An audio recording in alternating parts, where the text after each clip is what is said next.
Happy Monday everybody, how are you doing?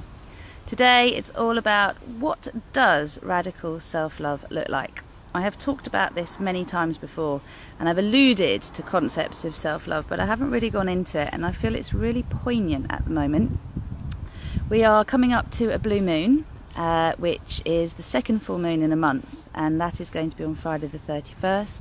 The first full moon we had was on the 1st of July, and the way that Kaipatra talks about this is as two different bookends on a theme, so the sort of start and the end of a theme, and a lot of this is linked to romantic nature stuff. So big deep healing has been taking place this month, and it may well be that, as I do, you feel quite confused and a little bit unclear as to where you are with everything. Now, what I'd like to say about this is radical self-love means loving yourself no matter what anyone else is saying or thinking about you. And it's worth remembering Louise Hay's take on this, which is what other people think of you is none of your business.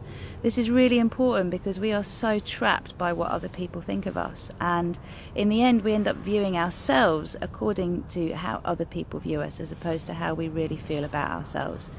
So for me, radical self-love means honouring the fact that I'm an innocent, that you're an innocent, that we're all always doing the very best we ever can at any one given point in time. And that might not be good enough in other people's standards, but it's certainly good enough when you're doing the best you can.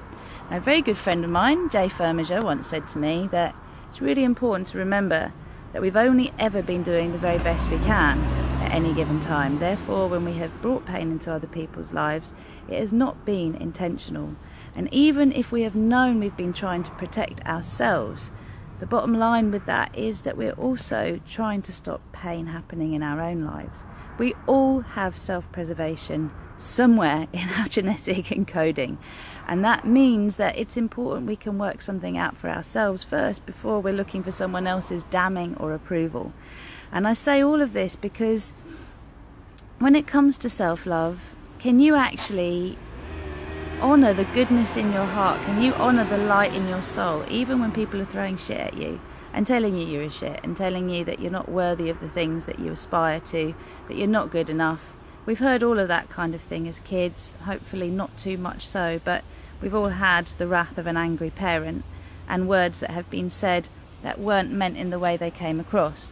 And we know that many a true word is said in jest, and equally when we're spitting the dummy and throwing the baby out with the bathwater, sorry, really horrible analogies for babies, we are actually, wanting to pass the buck, the blame, the game, blame game, the shame game, the guilt game, and there we start entering into the realms of martyrdom. So for me, radical self-love means holding my heart and saying to myself, I love you anyway. I tend to bring my hands into namaste, so the two hands pressing together, and I visualise a ball of bright white or rose pink light that is my heart light, and I just breathe into it, and I keep telling myself, I deeply love and accept myself. I deeply love and accept myself. Do you know what? I don't intentionally hurt anyone. I might make some really stupid moves, as we all do sometimes, but I never ever intend to hurt anyone. This is all really poignant because we're all making decisions that are kind of now or never decisions, and each of us has this in our lives somewhere. That full moon is really going to be highlighting where we have to be really, really honest with ourselves, and not knowing the answer is okay as well, but being able to dig in and understand our own motivations is so important. Remember that someone else's idea of your motivations isn't the truth. You know what your motivations are, and that's what you've got to stick clear to. So whatever's going on in your life, remember that you're doing the best you can. Remember that radical self-love means not beating yourself up. It means dropping the guilt, the blame and the shame. And other people might be able to reflect beautifully to us our blind spots. They might be able to reflect to us some of our more subconscious motives, things we're not aware of.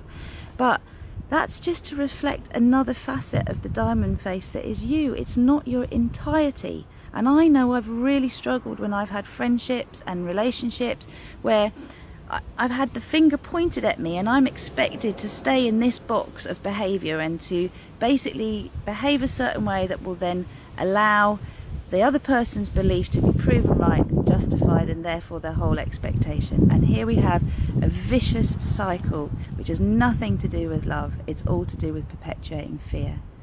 So how about this week we just drop it? We drop the armour, we drop the pretense, we drop everything that we possibly can. We just allow the love to shine through, the innocence that is each of us, and to say, I'm doing the best I can, and I'm wanting to align with my highest version of myself. I'm wanting to align with my purpose here in this life, and I want to allow everything else that isn't aligned with that to gently fall away. Have a go. Enjoy the full moon. If you're free on Friday, come see me at Whitecliff Cafe. I'm going to be showcasing my Rosalicious Orgasmic Stretching series. And if you'd like to come to yoga tonight, if the weather's nice, we will be in the park. The weather has come out. If not, we'll be in the church. And of course, Wednesdays at Cocoon. I really hope this has helped you this week. It's definitely helping me. Namaste.